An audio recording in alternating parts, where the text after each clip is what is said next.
Welcome to Immunology. Students, let's start the alternative pathway. अब alternative pathway में मैं क्यों कह रही हूँ बार बार कि ये थोड़ा आपको डिफ़िकल्ट लगेगा, वो इसलिए कि आपने सिर्फ ये नोटिस करना है कि C3 कन्वर्टेज कैसे बन रहा है। बेसिकली हमने यहाँ पर भी C3 कन्वर्टेज बनाया, यहाँ भी C3 कन्वर्टेज बनाया, यहाँ भी अब बनाएंगे, ठीक है। अब इधर तो हमें पता है C4 से बन रहा है, C4B मिल्क बना रहा है और C2B मिल्क बना रहा है। यहाँ पर भी C4B, यहाँ भी C2B मिल के बना रहे हैं C3 कन्वर्टेज। लेकिन अल्टरनेटिव पाथवे में C3 खुद ही C3 कन्वर्टेज बना रहा है। अच्छा, अब C3 कन्वर्टेज का काम क्या होता था हमें पता है। उसने C3 को दोबारा कन्वर्ट करना था C3A और C3B में। C3A मैंने खुद ही यहाँ नहीं लिखा, C3A और C3B में। तो काम C3 कन्वर्टेज का यही है, लेकिन C3 कन्वर्टेज को बना भी C3 ही रहा है। सिर्फ इतनी डिफ़िकल्ट बात है, मतलब सिर्फ ये डिफ़िकल्ट पिक करने वाली बात है। अच्छा, अब अल्टरनेटिव पाथवे कैसे स्टार्ट होता है वो मैं आपको रजिस्टर पे पहले बताती हूँ, उसके बाद मैं आपको ये कंपेयर करके बताऊँगी। तो थोड़ा सा ना गौर से सुनना है, ठीक है। अच्छा, नंबर 1 बात, हम ना अब हमारे ब्लड में कॉम्प्लीमेंट सिस्टम होता है, प्लाज्मा प्रोटीन्स होती हैं। तो हमारे प्लाज्मा में 3 चीज़ें हैं, ठीक है। इस टाइम 3 चीज़ें, वो 3 चीज़ें कौन सी हैं? नंबर 1 C3 खुद, नंबर 2 हमारे पास होगा फैक्टर बी। बस इन 2 चीज़ों को तो अभी याद रखो, ठीक है। अब फैक्टर बी, अब ना होता क्या है, ऑटोमेटिकली इसके साथ ना C3 के साथ वाटर अटैच हो जाता है, जिसको हम कहते हैं spontaneous hydrolysis of C3 in plasma. अब ये जो C3 है ना, बेसिकली ये ना अब हमारे पास मतलब ये स्टार्ट कैसे हो रहा है, सबसे पहले तो आपको ये बात पता होनी चाहिए। अब जैसे लेक्टिन पाथवे था ना, वो कैसे स्टार्ट हो रहा था, उसमें MBL मेनान के साथ मिल रही थी और एक और प्लाज्मा प्रोटीन मास से, जो कि मैंने याद करा था, वो कम्प्लेक्स बन रहा था। सेम एग्जैक्टली यहाँ पर एक माइक्रोब है, ये आपको पता है ना, C3 यहाँ जाके माइक्रोब के ऊपर अटैच हो जाएगी और वाटर भी साथ अटैच होगा, ठीक है। फिर क्या होगा, फैक्टर बी जाके अटैच होगा। अब होगा क्या, अब यहाँ सुनने वाली बात है, C3 water into factor B, मतलब 2 चीज़ें याद रखनी है, एक तो C3 और एक फैक्टर बी। अच्छा, अब ना 2 पॉइंट्स, C3 टूटेगा और वो कन्वर्ट हो जाएगा C3B में और C3A में। साथ में ना यहाँ पर हमारे पास ये हो गया, उसके बाद ये बनेगा क्या, C3B वाटर इंटू बी। अब होगा क्या कि फैक्टर डी होगा, वो इसको तोड़ेगा, मतलब पहले टूटा C3, फिर फैक्टर बी टूटेगा, ठीक है। फैक्टर बी टूटेगा, अब हर चीज़ ए और बी में टूट गया, तो फैक्टर बी भी टूटेगा, बी ए में और बी बी में। साथ में ना वाटर निकल जाएगा, रिमूव हो जाएगा जब ऐसा होगा, ठीक है। तो अब क्या होना है बेसिकली, तो फैक्टर बी को तोड़ेगा कौन, फैक्टर डी। फैक्टर डी भी प्लाज्मा में होता है। अब मैंने स्टार्ट में बात की थी कि ना 3 चीज़ें प्लाज्मा में है, एक फैक्टर डी भी है जो कि फैक्टर बी को तोड़ेगा इनटू बी, बी बी और बी ए। अब बी ए का काम नहीं है, लेकिन बी बी रहेगा। अब सुनो, अब बनेगा क्या, बेसिकली C3B बी बी मिलकर C3 कन्वर्टेज बना रहे हैं, मतलब ये पूरा कॉम्प्लेक्स कहलाएगा C3 कन्वर्टेज। यहाँ तक मुश्किल बात थी। अच्छा, अब ना बच्चे बहुत कंफ्यूज हो जाएंगे, बेसिकली हो क्या रहा है। मैंने 2 बातें की, सिर्फ 2 बातें मैंने कहा, एक तो C3 को याद रखना और फैक्टर बी को याद रखना। फैक्टर डी खुद ब खुद याद हो जाएगा तुम लोगों को, सिर्फ फैक्टर बी और C3 याद रखना। C3 क्या करता है, माइक्रोब के ऊपर जाके अटैच हो जाता है और हाइड्रोलाइसिस कराता है, वाटर भी साथ, मतलब ऐसे होगा। फिर उसके बाद फैक्टर बी आता है, उसके साथ अटैच हो जाता है। अब क्या होगा, ये दोनों ब्रेक होंगे, C3 ब्रेक होगा इनटू C3A और C3B लगा रह जाएगा और फैक्टर बी को फैक्टर डी तोड़ेगा इनटू फैक्टर डी तोड़ेगा इंटू बी बी और बी ए। अब बी बी लगे रह जाएंगे, मतलब C3B वाटर रिमूव हो जाएगा और बी बी, इसको हम कहेंगे C3 कन्वर्टेज। ये चीज़ मुश्किल बात थी, आगे आसान है। अब C3 कन्वर्टेज का काम क्या होता है असल, दोबारा से ये दूसरे C3 बहुत सारे ब्लड में है, तो ये C3 कन्वर्टेज खुद बन के C3 को दोबारा दूसरे C3 को कन्वर्ट करेगा C3A और C3B में। अब हमें हमेशा पता है कि जब C3 कन्वर्टेज बनता है तो ये C3B मिलकर पिछले वाले फैक्टर्स को, मतलब C3B और BB को मिलाकर बन जाएगा C3B BB इंटू C3B, और ये कहलाएगा C5 कन्वर्टेज। अब C5 कन्वर्टेज का क्या काम होगा, C5 को ब्रेक करेगा इंटू C5A और C5B, और C5B हमें याद है अटैच हो जाता था C6 C7 और C8 और C9, जो कि मिल के बनाते हैं मैक। तो मतलब सेम पाथवे, यहाँ से सेम पाथवे जा रहा है, सिर्फ C3 कन्वर्टेज को बनाना मुश्किल था, जिसमें मैंने आपको कहा C3 यहाँ पर C4B और C2B से नहीं बन रहा, बल्कि C3B बना रहा है C3 कन्वर्टेज। ये मुश्किल बात है और कोई मुश्किल बात नहीं है। वापस आओ अपने इस पर और ये बात सोचो और समझो थोड़ा सा। मैंने आपको कहा था आपने एक चौक पर पहुंचना है इकट्ठे, सब ने अलग अलग गलियों में। वो चौक C3 कन्वर्टेज है, ऐसे समझो मैक नहीं है, वो C3 कन्वर्टेज वो चौक है। अब उस चौक में भी आपने किसी शॉप पर जाना है, वो शॉप मैक है, मतलब एक चौक है उसमें गलियां आ रही हैं, ठीक है, और आप सब ने इकट्ठे मिलना है, C3 कन्वर्टेज है उस चौक का नाम, और उधर एक शॉप है मैक, ठीक है। अब सबका स्टार्ट घर जो है ना गलियों से जो आ रहे हैं स्टार्ट डिफरेंट है। स्टार्ट में क्या हो रहा है कि बेसिकली C3 कन्वर्टेज इसने भी बनाना है उस चौक में आके, वो चौक बन गया, लेकिन यहाँ पर C4 जब कन्वर्ट हो रहा था C5B और C2B मिलकर C3 कन्वर्टेज बना रहे थे, लेकिन यहाँ पर C3 वाटर और BB ये था ना माइक्रोब की सरफेस पे खुद जाके अटैच हुआ, फिर C3 ब्रेक हुआ C3A और C3B में। C3B जब बना तो वाटर रिमूव हो गया, C3B जब बना वाटर रिमूव हो गया, C3B BB मिलकर C3 कन्वर्टेज कहलाते हैं। अच्छा, अब एक और नई बात, ये एडिशन कर लो, इसको प्रोपर्डीन, ये बुक में लिखी हुई है लाइन, मैं आपको दिखाती हूँ। ये यहाँ पर इस C3 कन्वर्टेज को स्टेबलाइज करने के लिए ना प्रोपर्डीन आता है, हालांकि इनको स्टेबलाइज करने के लिए कोई नहीं आता, लेकिन इसको स्टेबलाइज करना ज़रूरी है क्योंकि अनस्टेबल होता है। ये वाला C3B BB ना अनस्टेबल है, इस वजह से इसको स्टेबल करने के लिए प्रोपर्डीन आता है। C3 कन्वर्टेज का काम ही यही है कि वो C3 को ब्रेक करेगा इंटू C3A और C3B। अब ये वाला C3B मिलकर पिछले के साथ अटैच होगा। अब जैसे हमने C5 कन्वर्टेज कैसे बन रहा था, यहाँ पर अब देखो, यहाँ पर C5 कन्वर्टेज मैंने कहा था इस C3B और C2B और C4B मिलके, मतलब C4B C2B और C3B मिलकर कन्वर्टेज बना रहे थे। C3B ये वाला सेम एग्जैक्टली यहाँ पर मैंने कहा था कि C4B C2B और C3B मिलकर कन्वर्टेज बनाते हैं। अब यहाँ पर क्या होगा, ये C3B और पिछला वाला कॉम्प्लेक्स मतलब C3B BB और C3B मिलकर C5 कन्वर्टेज बना रहे हैं।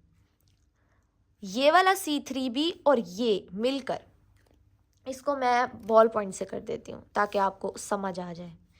ये C5 कन्वर्टेज बना रहे हैं, फिर C5 का काम होता है C5 को ब्रेक करो इंटू C5A और C5B, फिर C5B मिलकर C6 C7 C8 C9 Mac बनाएगा।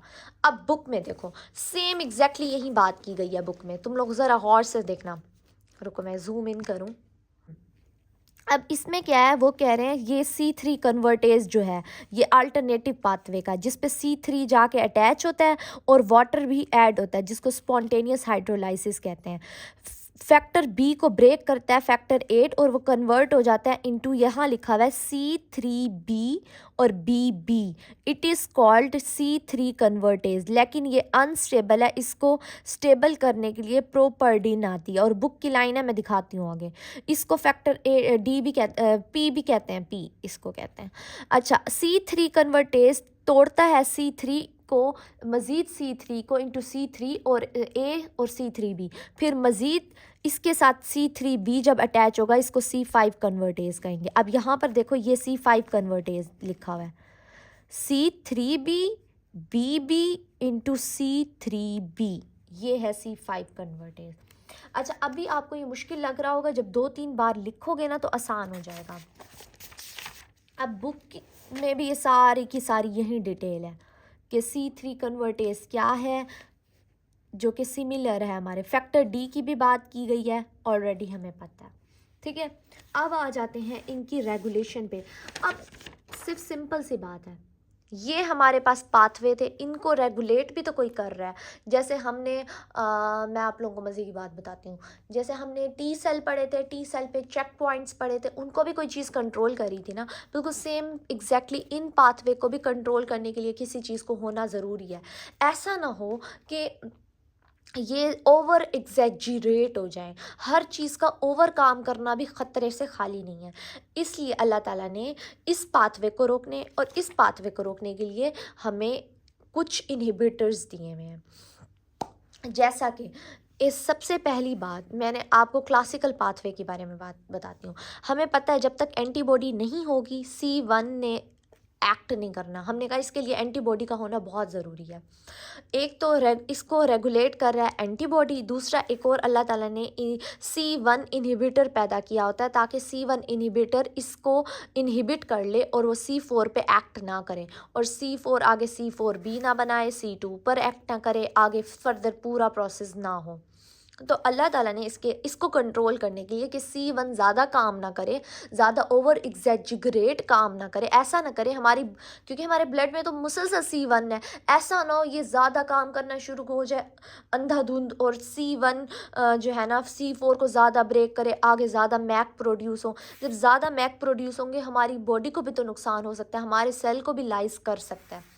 तो अल्लाह ताला ने इसके लिए C1 इनहिबिटर रखा हुआ है। अब मैं आपको बुक से वो रेगुलेशन वाला पॉइंट बताती हूँ, आप लोग इसको हाईलाइट करना चाहो हाईलाइट भी कर सकते हो। नंबर 1 रेगुलेशन क्या है, ज़रूरत से ज़्यादा नहीं चलना, मतलब कॉम्प्लीमेंट सिस्टम ज़रूरत से ज़्यादा काम ना करे। एंटीबॉडी, क्लासिकल पाथवे को जो मेन रेगुलेट कर रहा है वो एंटीबॉडी है। अगर एंटीबॉडी ही नहीं होगी IgM और IgG तो C1 जो है ना एक्ट नहीं करेगा। नंबर 2 C1 इनहिबिटर, अल्लाह ताला ने C1 को रोकने के लिए, क्लासिकल पाथवे को ज़्यादा वर्क ना करने के लिए C1 इनहिबिटर लगाया हुआ है कि वो C1 को रोक देगी। इसको C1 एस्टरेज इनहिबिटर भी कहते हैं। ओके, अब आ जाते हैं हमारे पास, और इन्होंने एक डेफिशिएंसी सिंड्रोम भी बनाया हुआ है कि बाज़ औक़ात कुछ लोगों में C1 इनहिबिटर की डेफिशिएंसी है तो उनको सिंड्रोम हो सकता है। ठीक है, वो सिंड्रोम क्या है आगे भी पढ़ेंगे। अच्छा, अब ना अल्लाह ताला ने अल्टरनेटिव पाथवे को रोकने के लिए भी एक फैक्टर दिया हुआ है। अब मज़े की बात बताती हूँ। मज़े की बात क्या है, हमें पता है कि हमारे ब्लड में स्पॉन्टेनियस हाइड्रोलाइसिस ऑफ C3 है, जो कि C3 वाटर, और प्लाज्मा में फैक्टर B भी है। फैक्टर B इसके साथ जाके अटैच होता है और फैक्टर D इसको कन्वर्ट करता है इनटू BB। अब ना फैक्टर B की जगह ना अल्लाह ताला ने, अब ना तुम लोग हाई से याद करो, HI हाई नहीं कहता, हाई बी। अब ना अगर अल्लाह हमने अल्टरनेटिव पाथवे को रोकना है बॉडी ने, तो वो क्या करेगा, बी की जगह हाई को लगा देगा, HI मतलब फैक्टर H को लगा देगा, साथ में I भी आएगा। तो ये ऐसे समझो एज अ इनहिबिटर काम करेगा। जैसे C1 का इनहिबिटर था ना, C1 इनहिबिटर, C1 प्रोटीन का इनहिबिटर है C1 इनहिबिटर। अल्टरनेटिव पाथवे को रोकने के लिए अल्लाह ताला ने B की जगह H लगा देंगे, B की जगह H लगा देंगे, फैक्टर H। अब देखो यहाँ पर लिखा हुआ है कि alternative pathway is regulated by factor H, जो कि बाइंड कर देगा C3B के साथ। मतलब C3B के साथ असल में फैक्टर B ने कन्वर्ट होना है, और फैक्टर B को फैक्टर D कन्वर्ट करेगा इनटू BB, लेकिन फैक्टर B की जगह फैक्टर H चला जाएगा और साथ में I भी जाएगा, दोनों कम्प्लेक्स मिलकर इसको रोकेंगे। ठीक है, ये बहुत मज़े की बात है। उसके अलावा ये वो लाइन है जो कि मैंने आपको बताई थी, स्टेबलाइज करता है प्रोपर्डीन, प्रोटेक्ट करता है C3B फ्रॉम डिग्रेडेशन। जो प्रोपर्डीन था ना यहाँ पर, जो मैंने आपको बताई थी, वो स्टेबलाइज कर रहा था C3 कन्वर्टेज को। अच्छा, अब मज़े की बात एक और है, ये न्यू पॉइंट है आपके लिए। यहाँ पर तो हमने सिर्फ 2 इनहिबिटर की बात की, एक C1 की और हमने कहा एंटीबॉडीज़ को रोक दिया, और यहाँ पर फैक्टर H की बात की है, ठीक है। अब अल्लाह ताला ने कहा, अल्लाह ताला ने हमें ये बात की। अब देखो, ऐसा भी तो पॉसिबल था, जब जो ये मैक बना रहे हैं हमारी प्लाज्मा प्रोटीन हमारे ब्लड में, ये मैक हमारे सेल पे भी तो लग सकता है, क्योंकि मैंने पहले बात की C3B हमारे अपने सेल्स के पास भी होता है। आपको पता है, हमारे अपने सेल, सिर्फ ये हमारे पैथोजन के ऊपर नहीं लगा हुआ होता, मैंने यहाँ बात की थी पैथोजन के ऊपर लगता है, ये हमारे अपने सेल के ऊपर भी लगता है। तो माइट भी पॉसिबल मैक, ये सारी प्लाज्मा प्रोटीन हमारे ही सेल को मैक उसमें पोर्स बना के लाइस कर दे, ऐसा नहीं है। अल्लाह ताला ने इसकी हिफाजत के लिए हमें 2 फैक्टर्स दिए हैं। कौन से फैक्टर्स दिए हैं? एक डेफ दिया है और एक CD59 दिया है। अल्लाह ताला ने कहा कि मैं तुम लोगों को डेफ देता हूँ ताकि तुम लोगों की जो C3B है वो फैक्टर B के साथ ना अटैच हो, बल्कि वो डेफ के साथ अटैच हो जाए। और इस तरीके से जब C3B ही नहीं होगी, मतलब C3B को ना एक लिहाज से बाउंड कर दिया कि वो डेफ के साथ अटैच हो जाएगी, तो C3B हमारे फैक्टर B के साथ अटैच नहीं होगी, और ऐसे जो है ना हमारा मैक नहीं बनेगा। इसलिए अल्लाह ताला ने हिफाजत के लिए कहा कि डेफ है तुम लोगों के पास, तुम लोगों के सेल के पास डेफ है, ताकि आगे मैक ना बने और आप लोगों की जो है ना मैक से प्रोटेक्शन हो जाए और सेल की लाइसिस ना हो, प्रिवेंट करता है CD59 और CD डेफ। अब CD9 क्या करता है? ये रोकता है C9 की पोलीमराइजेशन। अब C9 कहाँ था? ये जो C50, हमारे पास एक और प्रोटीन अल्लाह ताला ने दे दिया CD59, जो कि C9 को रोकता है ताकि आगे मैक ना बने हमारे सेल्स पे, और अल्लाह ताला ने हमें एक डेफ दे दिया जो C3B को रोकता है। Simple is that. ये MCQs के तौर पे याद कर लेना। उसके बाद ये बायोलॉजिकल इफेक्ट्स ऑलरेडी हम कर चुके हैं। उसके बाद लास्ट है हमारा clinical aspects of complement, which is very very very very important. Okay, ये हमारे पास जो है ना क्लिनिकल एस्पेक्ट्स ऑफ कॉम्प्लीमेंट, ये हमारे पास डिजीज़ या डेफिशिएंसी के बारे में बात की गई है। फॉर एग्जांपल वो कहते हैं C5 से C8 तक किसी की भी डेफिशिएंसी है तो मैक नहीं बन सकता। जब मैक नहीं बन सकता तो इसका मतलब हमें ग्राम नेगेटिव बैक्टीरिया हमारी बॉडी में ज़्यादा आएंगे, और हमारे पास पस वाली जो चीज़ें इन्फेक्शन है हमें ज़्यादा होंगे, जिसकी वजह से हम बीमार हो सकते हैं। तो अगर मैंने पहले भी बताया था, जब मैंने आपको ये नोट्स दिखाए थे, मैंने कहा था कि अगर फॉर एग्जांपल वो कहते हैं C5 से C9 तक कोई फैक्टर नहीं है, डेफिशिएंसी है इनहेरिटिकली, तो मैक नहीं बनेगा। जब मैक नहीं बनेगा तो मैंने ये कहा था ग्राम नेगेटिव बैक्टीरिया मैक के ज़रिए मरते हैं। अब क्या होगा, ये ऑलरेडी हमें पॉइंट 1 समझ आ गया। पॉइंट 2 में वो कहते हैं कि अगर C1 की इनहिबिटर है, इनहिबिटर की डेफिशिएंसी है, मैंने क्या बताया था, C1 इनहिबिटर अल्लाह ताला ने इसलिए दिया ताकि C1 लिमिट में काम करे, ओवर काम ना करे। जब ये ओवर काम करेगी तो मैक ज़्यादा बनेगा। मैक अगर ज़्यादा बनेगा हमारी बॉडी में नुकसान हो सकता है, हमें ही नुकसान पहुंचा सकते हैं। फॉर एग्जांपल C1 इनहिबिटर नहीं है, मतलब इसको रोकने वाला, इसको ज़्यादा काम करने वाला नहीं, काम करने से रोकने वाला नहीं है, तो C1 ने क्या करना है, जैसे ना एक माँ बाप ना हो ना तो औलाद वो हो जाती है, लाइक बाप ना हो ना ख़ास तौर पे, तो औलाद ना बिगड़ जाती है। सेम एग्जैक्टली अगर या इसको रोकने वाला है, इसका इनहिबिटर नहीं है, इसका बाप इसको गलतियों से, ये तो बिगड़ जाएगा। इसने क्या करना है, एंजियोएडीमा कॉज करना है हमारी बॉडी में। अगर डेफिशिएंसी ऑफ C1 इनहिबिटर है ना तो एंजियोएडीमा होगा। एंजियोएडीमा कैसे होगा, बेसिकली इसके और भी काम है, C1 इनहिबिटर आल्सो इनहिबिट्स करता है, ये सारा कुछ आप पढ़ लेना। लेकिन इसमें सिर्फ सिंपल सी बात ये याद रखना कि ये क्या करता है, C1 इनहिबिटर अगर नहीं है तो C1 ज़्यादा काम करेगा। C1 क्या करता है, हमारी बॉडी में वेसल्स को डायलेट कर देता है। जब वेसल्स डायलेट हो जाती हैं, सारा मटीरियल, मतलब वेजो डायलेशन हो जाएगी ना, तो सारा मटीरियल बाहर निकल आएगा, तो एडीमा हो जाएगा। अच्छा, ये जेनेटिकली डिसऑर्डर भी हो सकता है जिसको हेरिडिटरी एंजियोएडीमा कहेंगे। उसके बाद आ जाता है deficiency of the GPI। What is GPI? मैंने अभी आपको बताया कि हमें प्रोटेक्ट करने के लिए अल्लाह ताला ने हमें डेफ और CD59 दिया हुआ है। अब ना यहाँ पर एक और मज़े की बात है, कहाँ बताऊँ, ये पेज, यस।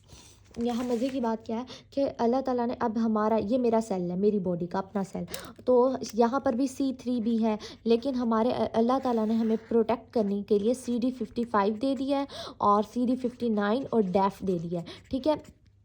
अब जो CD59 था वो C9 को रोकता था, उसको इनहिबिट करता था। अब क्या होता है, ये जो CD59 है ना, ये हमारे सेल पे जिस चीज़ से अटैच होते हैं ना, उसको कहते हैं GPI।